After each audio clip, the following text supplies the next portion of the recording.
So I have now completed the roughly 5 to 6 hour demo of Fire Emblem Warriors 3 Hopes, and I have just a ton of amazing things to say about this demo and about the game that's going to be offered to us later on this month.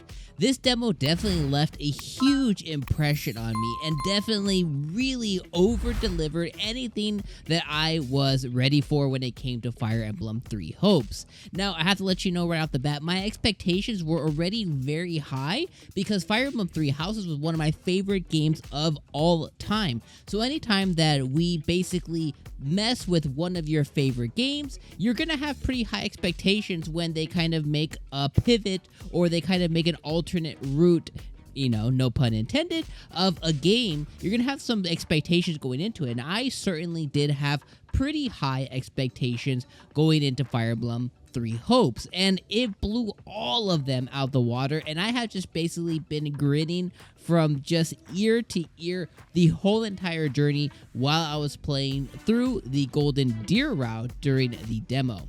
So let's go ahead and talk about the demo, and I will give you my overall impressions. Now, after we're initially kind of introduced into our brand new protagonist and our brand new character, Shez, which is voiced completely amazing and awesome. Awesome sauce here. Shez is completely voiced. I love that little bit of extra nuance that it adds to the level of impact on the game and the different immersion that it offers. But Shez being completely voiced is such a nice touch here. It definitely has that level of Three Houses polish. But then with taken up to an extra level because Byleth was almost silent protagonist. Now we have Shez, which is a voice protagonist. You could choose male or female Shez, and then you get right into your adventure where you're going to have our favorite man, Geralt, narrating the different chapters as you go along the demo and as you go along your adventure. So I definitely really love seeing that because I think the level of polish that Three Houses had when it comes to a storytelling and plot perspective it rivals some of the best storytelling out there in gaming, and that is here again. So Koei Tecmo definitely partnered with Intelligent Systems here and definitely delivered a really high level experience. Now, to talk about some different things here, let me talk about the things that you guys want to know about, which is going to be, I'll talk a little bit about all of them, but gameplay, graphics, sound design, audio. So let's start off with the graphics. First off, I have to say that Fire Emblem 3 Hopes, it is a beautiful game.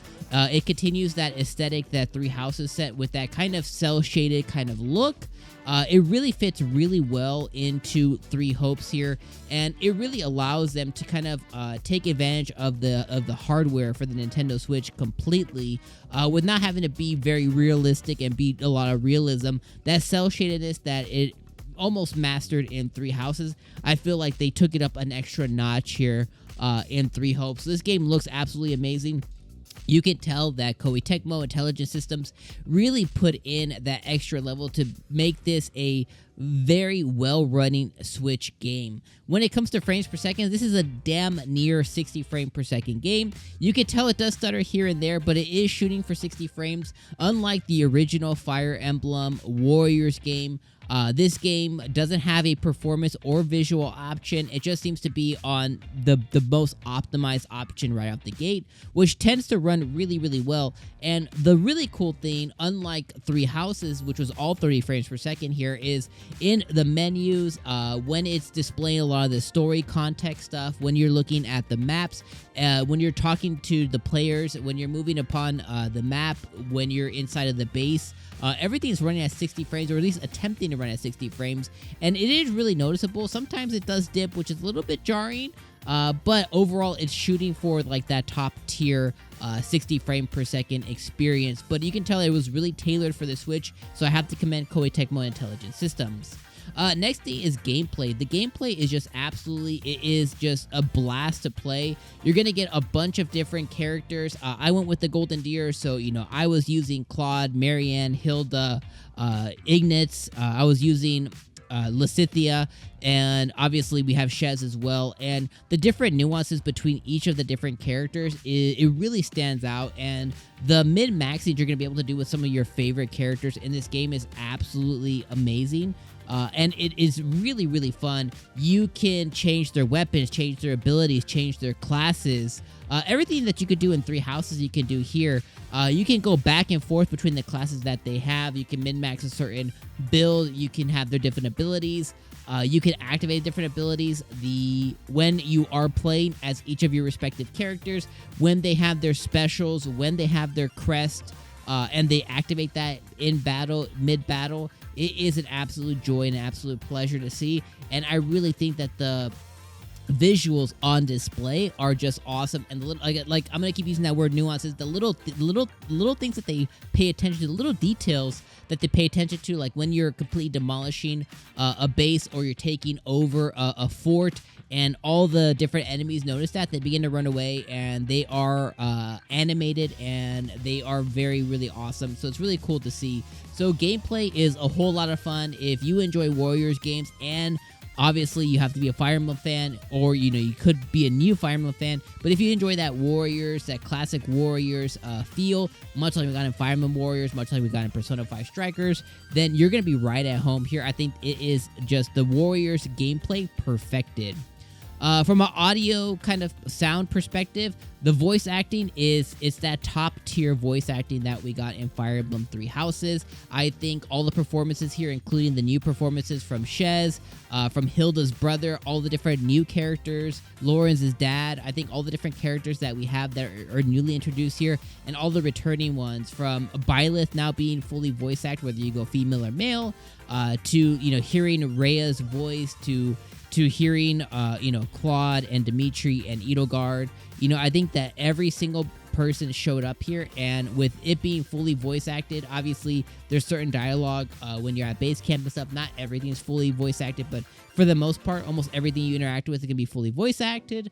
It is just awesome to hear, and I think this is just that top tier, top level performance that they're delivering here. So that's going to be gameplay, that's going to be visuals, that's going to be audio, as well as the sound. I think they really nailed it out the park here. Gerald delivering each of the chapters. The music is returning. All the different sounds, the different level up sounds. Everything that is Fire Emblem is completely baked into this game. Last thing I kind of want to talk on here, now that we kind of covered those main things, and again, I'm trying to avoid a lot of specifics. I'm trying to avoid a lot of spoilers here, so try to keep everything very vague. But the last kind of thing that I want to talk about is there is a time skip here that does happen. It's a 2-year time skip from when Shez gets incepted into Garreg Mach, and then, you get, depending which house you go with, you go to Edelgard, you basically go to the Leicester Alliance, you go to Leicester Alliance, you go to one of the different houses here. So it depends which way you end up going, but you're going to have a 2-year time skip that ends up happening. In those 2 years, you don't get any real backstory of what happened. You just kind of get the story moving forward. So I can see that they were trying to move into that time skip scenario very soon, so they could tell a unique story here. I kind of wish there was more there, but it is what it is, and I know what they're trying to do. I think they nailed it, but at the same time, I would have loved to have seen more time with Shez being at Garreg Mach, as well as just some additional context to what happened within those 2 years, which, take it or leave it. They're trying to tell a specific story here, and like I said, they're nailing it, but there's a lot of backstory that I would have really loved to have seen, and that's kind of one of the things that was a opportunity for them. Last thing I'll leave you guys on is all the things that you loved about Three Houses is here, including Costas, which was your first enemy in Three Houses, returning here as your first enemy here. As well as some additional callouts and some story beats that happen. I love how this is basically taking us into like an alternate universe of what would have happened if Byleth didn't meet the 3 house leaders. Instead, Shez is doing that, and Shez also is accompanied by a really, really awesome companion character here, and I really love that the partner that he has, Alvin, whatever his name is, Arville, I'm sorry, named Arville. I really love that they're fun, hilarious, and their banter in between each other is really, really great. So overall, I think that we are in for a amazing experience here. I think you have to go and play the demo. This was definitely something that was really, really cool. and I really loved every single moment of it. So let me know what you guys thought if you guys played the demo down in the comments below. Look out for more content around Fire Emblem Three Hopes, and if you can, make sure you guys subscribe and hit the like button before you leave. All right, we'll see you on the next video, y'all. Peace out.